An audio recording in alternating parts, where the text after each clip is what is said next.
الحمدللہ رب العالمین والصلاة والسلام علی سید الانبیاء والمرسلین وعلی آلہ وصحبہ اجمعین اما بعد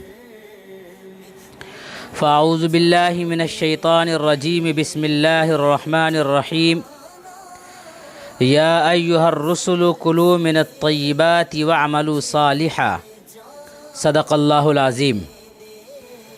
آج کا عنوان یہ رکھا گیا ہے کہ مختلف موضوعات سے جو آپ کو دعوتیں دی جاتی ہیں ان دعوتوں کی کیا حیثیت ہے، کیا ان دعوتوں کو قبول کرنا چاہیے یا نہیں کرنا چاہیے۔ اس سلسلے میں کچھ باتیں آپ کے سامنے طالبات نے پیش کی۔ بچے کی پیدائش کے وقت سے اگر دعوت کا سلسلہ بیان کیا جائے تو سب سے پہلے ہمارے یہاں عقیقے کی دعوت کا رواج ہے۔ عقیقہ بچے کی پیدائش کے 7ویں دن کیا جاتا ہے، اس کو عقیقہ کہتے ہیں۔ یاد رکھیے، عقیقہ کے مقابلے میں یا عقیقے کی جگہ پر بعض لوگ چھٹی کی رسم کرتے ہیں۔ یہ چھٹی کی رسم مسلمانوں کے یہاں نہیں ہو سکتی ہے۔ آپ جانتے ہیں ہمارے ہندو بھائی چھٹ پوجا کرتے ہیں، یہ چھٹی کی رسم ان کے یہاں ہوتی ہے، لہٰذا مسلمانوں کے لیے چھٹی کی رسم کی کوئی حیثیت نہیں ہے، بلکہ ہندوانہ رسم ہونے کی وجہ سے اس چھٹی کی رسم کو چھوڑنے کی ضرورت ہے۔ رسول اللہ صلی اللہ علیہ وسلم نے جو ہم کو تعلیم دی ہے اس تعلیم کے مطابق 7ویں دن عقیقہ کرنا چاہیے۔ بہت سارے لوگ یہ عقیقہ 7ویں دن نہ کر کے عید الاضحیٰ پہ ٹال دیتے ہیں کہ عید الاضحیٰ میں گائے لی جائے گی، قربانی کے ساتھ ہم عقیقہ بھی کر دیں گے۔ مسئلے کے اعتبار سے عقیقہ آپ کا ہو جائے گا، لیکن صحیح عقیقہ جو ہے وہ 7ویں دن ہے۔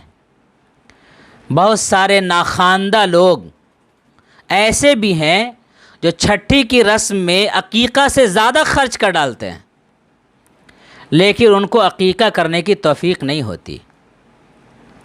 عقیقہ میں ضروری نہیں ہے کہ لوگوں کی دعوت ہی کی جائے، بلکہ جانور ذبح کر کے اس کا گوشت بانٹ دیا جائے، یہ بھی کافی ہے۔ لیکن آپ کو لگتا ہے کہ پھر چاول بناؤ، پھر گوشت کا سالن بناؤ، پھر لوگوں کو بلاؤ، اور پھر کتنے لوگوں کو بلائیں گے، کتنے لوگوں کو کھلائیں گے، یہ سوچ کر کے آپ عقیقہ وقت پر نہیں کرتے ہیں اور عید الاضحیٰ کے ٹائم پہ کرتے ہیں۔ بہت سارے لوگ یہ عقیقہ شادی بیاہ کے موقع پر کرتے ہیں، کیونکہ شادی میں لوگوں کو گوشت کھلانا ہی ہے، اور عقیقے کا گوشت کسی کو بھی کھلا سکتے ہیں، غریب بھی کھا سکتا ہے، امیر بھی کھا سکتا ہے، خود بھی کھا سکتے ہیں۔ اس لیے شادی بیاہ کے موقع پر عقیقہ کرتے ہیں تاکہ اس کا گوشت سب لوگ کھا لیں اور عقیقہ بھی ہو جائے۔ آپ کے بچے کی جان کا صدقہ ہے، اس کو صدقے کی طرح ادا کیجیے۔ آپ بہت سارے لوگ عقیقہ کے مسئلہ کو اتنا پیچیدہ اور اتنا مشکل بنا دیتے ہیں کہ جس آدمی نے عقیقہ نہ کیا ہو اس کی قربانی ہوگی کہ نہیں ہوگی۔ ظاہر سی بات ہے، عقیقے کا کوئی تعلق قربانی سے نہیں ہے۔ کسی کا عقیقہ ہوا یا نہیں ہوا اس سے کوئی فرق نہیں پڑتا ہے، قربانی کے زمانے میں قربانی کرے گا تو اس کی قربانی ہو جائے گی۔ عقیقے کے اور بھی مسائل ہیں، لیکن عقیقے کا مسئلہ بیان کرنا مقصود نہیں ہے، مقصد ہے دعوت۔ عقیقے کی دعوت اگر کوئی کرے تو اس دعوت میں شریک ہونے کی گنجائش ہے، شریک ہو سکتے ہیں، ایسی دعوت قبول کر لینا چاہیے۔ لیکن اگر آپ یہ دیکھ رہے ہوں کہ عقیقہ کی دعوتوں کا رواج چل پڑا ہے، اب جو غریب آدمی عقیقے کی دعوت نہیں کرے گا تو لوگ اس کو کوسیں گے کہ تم کو بچہ پیدا ہوا، تم نے عقیقے کی دعوت ابھی تک نہیں کی۔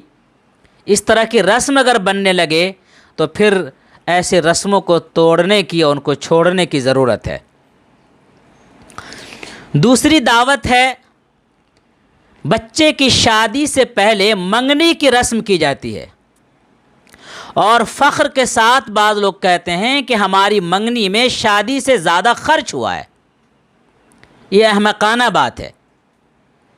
یہ منگنی کی رسم بھی یہ ہندو بھائیوں کے یہاں سے آئی ہے.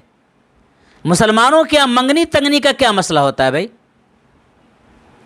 لڑکا لڑکی کو پسند کرنے کا جو مرحلہ ہوتا ہے اس میں لڑکا خود سے آ کر کے لڑکی کو دیکھ لے، لڑکی لڑکا کو دیکھ لے، اور اس کے بعد دونوں پسند آ جائیں. جو معمولی سی دعوت ہوتی ہے وہ دعوت کر لے، اپنے اپنے گھر جائے. تو نہیں، لڑکا کی طرف سے 7 آدمی جائے گا اور 7 آدمی کو کپڑا پہنا کر کے بھیجا جائے گا، اور گفٹ پر گفٹ اچھا خاصا اس پہ خرچ کر دیتے ہیں، جس خرچ میں ایک غریب بچی کی باضابطہ شادی ہو سکتی ہے. اتنا خرچ کر دیتے ہیں ایک منگنی کی دعوت میں. ان رسموں کو توڑنے کی اور ان دعوتوں کو چھوڑنے کی ضرورت ہے، اور جس کی وجہ سے معاشرے میں بیچیوں کا اٹھنا مشکل ہو جا رہا ہے. ابھی آپ نے سنا ہوگا آپ کے قریب کی بچی غیر مسلم بھائی کے ساتھ چلی گئی. ایسا کیوں ہوتا ہے؟ اس لیے کہ آپ نے شادیوں کو مہنگا کر دیا ہے. غریب بچی دیکھ رہی ہے کہ میرے باپ کے پاس صلاحیت نہیں ہے کہ میرا باپ اتنے خرچ کے ساتھ شادی کر سکے، اور اتنے خرچ کے بغیر میری شادی ہو نہیں سکتی ہے. ان رسموں کو توڑیے، ورنہ یہ بیٹیاں بوجھ بن جائے گی. جس بیٹی کو رسول اللہ صلی اللہ علیہ وسلم نے رحمت کہا ہے، وہ بیٹیاں اگر بوجھ بن جائیں تو اس کو بوجھ بنانے والے آپ ہیں، اس رحمت کو زحمت بنانے والے آپ ہیں. لہٰذا یہ منگنی کی جو رسم ہے، جو خالص ہندوانہ رسم ہے، ان رسموں سے بھی آپ کو بچنا چاہیے. اور اگر منگنی میں آپ کی دعوت کی جائے تو آپ اس کا انکار کر دیجئے کہ ہم ایسی دعوتوں میں شریک نہیں ہوتے ہیں. اسی طریقے سے لڑکی کی شادی میں دعوت، یاد رکھیے شادی بیاہ کی کسی چیز کا خرچہ لڑکی کے اوپر نہیں آیا ہے. لڑکے کے اندر اگر صلاحیت ہو کہ وہ بیڈ بنوا سکے، گدا تکیا خرید سکے، کھانے پینے کا برتن لا سکے، تو وہ شادی کرے. اور اگر اس لائق نہیں ہو تو پہلے وہ نالائق اپنے کو لائق بنائے، پہلے وہ کمائے، اتنا کمائے کہ لڑکی کا خرچ برداشت کر سکے، اتنا کمائے کہ لڑکی کو رہنے کے لیے گھر بنا سکے، اتنا کمائے کہ لڑکی کو رکھنے کے لیے بیڈ اور بستر کا انتظام کر سکے، اتنا کمائے کہ لڑکی کے کھانے پینے کے برتن کا انتظام کر سکے. یہ کون سا مطلب ہے کہ برتن بھی لڑکی کی طرف سے آ رہا ہے، بیڈ بھی لڑکی کی طرف سے آ رہا ہے؟ کچھ نالائق تو بیٹا کی شادی سے پہلے پیسہ بھی لیتے ہیں کہ بیٹا کا گھر بنے گا تب نہ شادی کریں گے، اور گھر بھی لڑکے کے پیسے سے بنتا ہے. لڑکے کے اوپر 3 طرح کا بوجھ ہے. 2 بوجھ ضروری ہے، 1 بوجھ ضروری نہیں ہے. پہلا بوجھ تو یہ ہے لڑکی کا جو مہر طے ہوتا ہے وہ دینے کی صلاحیت اس کے اندر ہو. دوسری چیز، لڑکی جو ہمارے یہاں آئے گی ہم اس کا خرچ برداشت کر سکتے ہوں، کھلا پلا سکتے ہوں، کپڑے پہنا سکتے ہوں، صحیح. تیسری چیز جو ہے وہ ولیمہ ہے، اور ولیمہ جس ہنگامہ خیزی کے ساتھ ہوتا ہے اس ہنگامہ خیزی کے ساتھ ولیمہ ہونا ضروری نہیں ہے. ابھی بھی میں ایک ولیمے سے واپس آ رہا ہوں. ولیمے میں گیا میں نے لڑکے سے، لڑکے کے باپ سے، چچا سے ملاقات کی اور سب کی خیر خیریت معلوم کر کے مسافہ کر کے چپ سے چلے آئے.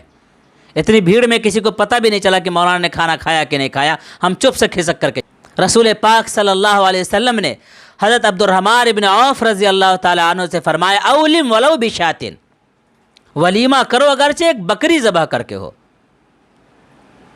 ناشتے پر بھی ولیمہ کیا جا سکتا ہے. ہمارے معاشرے کے لوگوں کو معلوم ہی نہیں ہے کہ ہلکا ناشتے پر بھی ولیمہ کیا جا سکتا ہے. جب تک گوشت بھات نہیں ہوگا تب تک ولیمہ کہاں سے ہوگا؟ اور پھر فلاں صاحب کو اتنے آدمی کی دعوت، فلاں صاحب کو اتنے آدمی کی دعوت، فلاں صاحب کو 3 آدمی کی دعوت، یہ سب ہوتا ہے ولیمے میں. اور اس کے بعد بعض جگہ پر تو ایسا ہوتا ہے ولیمے میں کاپی کھول کے چندہ کے لیے بیٹھ جاتے ہیں لوگ آئیں گے اور چندہ یہاں پر جمع کریں گے. یہ ساری رسمیں ہیں. تحفہ اس طرح سے نہیں دیا جاتا ہے. یہ بھوج جو لڑکی کی طرف سے کھانا کھلایا جاتا ہے، میں نے ابھی عرض کیا آپ کے سامنے، لڑکی کے اوپر کسی طرح کا مالی بوجھ نہیں ہے. لڑکی والے کیوں دعوت کریں گے بھائی؟ لڑکی والوں پر دعوت کا کوئی بوجھ نہیں ہے. چند مہمان اگر آپ کے گھر میں آ جاتے ہیں، ٹھیک ہے، ان مہمانوں کو آپ کھانا کھلا دیجئے، لیکن محلے میں دعوت کھلانا کہ آپ کو 1 آدمی کی، آپ کو 2 آدمی کی، آپ کے 3 آدمی کی دعوت ہے، آپ کو وتھ فیملی دعوت ہے، یہ دعوت کا لڑکی کی طرف سے کوئی مطلب نہیں ہوتا، بچنا چاہیے ایسی دعوتوں سے۔ اسی طریقے سے ایک دعوت ہے بارات کی دعوت۔ ظاہر سی بات ہے، جب لڑکی والے خود سے دعوت دے کر کے لوگوں کو بلا کر کے نہیں کھلانا چاہیے ان کو، تو اب لڑکا والا لے جائے ایک فوج کو، اب فوج جا کر کے دھاوا بول دے لڑکی والے پر، اور جیسے کھانے پر بیٹھے کٹوری کا اے بھائی گوشت لاؤ، اے بھائی چاول لاؤ۔ کوئی مہمان اس طرح کرتا ہے کیا؟ کسی کے یہاں کوئی دعوت میں جاتا ہے تو مہمان اس طرح سے کرتا ہے کھانے کے لیے؟ ہمارے یہاں کوئی مہمان آ جائے، اگر گوشت کا کٹورا خالی ہو جائے تو ہم شرم سے یہ نہیں کہہ سکتے ہیں کہ اس میں گوشت لائیے، بوٹی لائیے، بلکہ میزبان اگر کہے اور گوشت لائیں تو ہم کہیں گے نہیں رہنے دیجیے، کوئی بات نہیں ہے۔ لیکن وہاں پر باضابطہ کہتا ارے بھائی کہاں چلے گا، ابھی تک گوشت نہیں لائے۔ یہ کسی مہمان کا طریقہ نہیں ہو سکتا ہے۔ لہٰذا بارات میں جو جاتے ہیں وہ ظالم ہوتے ہیں، مہمان نہیں ہوتے ہیں وہ۔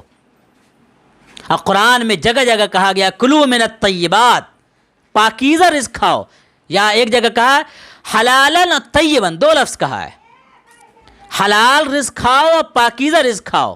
یہ بارات کا رزق حلال تو ہوگا لیکن پاکیزہ نہیں ہوگا۔ کتنے لڑکی والے ہیں جو آپ کے ایک ٹائم کی منہ کی لذت کی وجہ سے وہ اتنے قرض میں ڈوب جاتے ہیں کہ کئی سالوں تک وہ قرض سے ابھر نہیں پاتے ہیں۔ کتنے لوگ ایسے ہیں جو اپنی بیٹیوں کو مصیبت اور تکلیف سمجھتے ہیں۔ کتنے لوگوں کی دکانیں بک گئی ہیں، زمینیں بک گئی ہیں لڑکیوں کے شادی میں دعوت کرنے کے چکر میں۔ ایک صاحب کے لڑکے کی شادی تھی، الحمدللہ انہوں نے کہا ایک سامان ہم نہیں لے سکتے ہیں، یہاں تک کہ لڑکی والے نے مسحری بنایا تھا وہ بھی لینے کو تیار نہیں ہوئے، لیکن بارات 700 لے کر کے آئے۔ نکاح میں ہم نے کہا کہ نکاح سادگی کے ساتھ ہونا چاہیے۔ نکاح کی تقریر کے بعد دولہے کے ابو نے کہا کہ مولانا آپ کو یہ کہنا چاہیے تھا کہ یہ نکاح بغیر لین دین کے کیا گیا ہے۔ میں نے کہا تو میں یہ بھی کہہ دیتا کہ 700 آدمی آ کر کے آپ نے ظلم کیا ہے۔ ایک طرف تو ارے اس سے بہتر سامان دے دیتے جو لڑکی کو کام آتا۔ یہ 700 بارات لا کر کے اس کو کھلا کر کے آپ نے لڑکی والے پر ظلم کیا ہے۔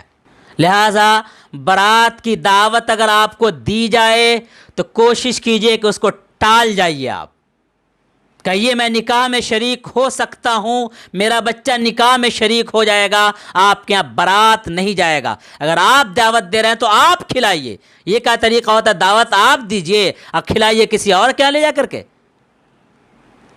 بارات کی دعوت سے جہاں تک ہو سکے بچنا چاہیے۔ ولیمہ، ظاہر سی بات ہے ولیمہ کر سکتے ہیں، شادی کے بعد لڑکا ولیمہ کرے گا، شادی کے دوسرے دن ولیمہ کر سکتے ہیں، نہ گنجائش ہے تو تیسرے دن ولیمہ کر سکتے ہیں۔ اس میں بھی غلط رواج پڑ گیا ہے کہ شادی کے 1 دن پہلے لوگوں کو بھوج کھلا دیتے ہیں، اس لیے اس کو ولیمہ کہتے بھی نہیں، بھوج کہتے ہیں۔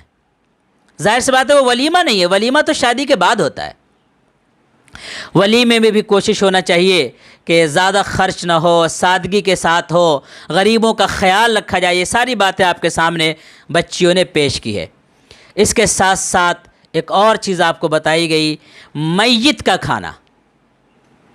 ظاہر سی بات ہے جو انسان مر جاتا ہے، پہلے فون کا رواج نہیں تھا، راستے اتنے اچھے نہیں تھے، سواریاں اتنی نہیں تھی، تو کم میت میں شریک ہوتے تھے، اور ایسے کم لوگوں کے کھانے کا انتظام آزو بازو کے گھر کے لوگ کر دیا کرتے تھے، کوئی مشکل نہیں تھا۔ لیکن آج کل کتنے لوگ آ جائیں گے کوئی ٹھکانہ نہیں رہتا ہے۔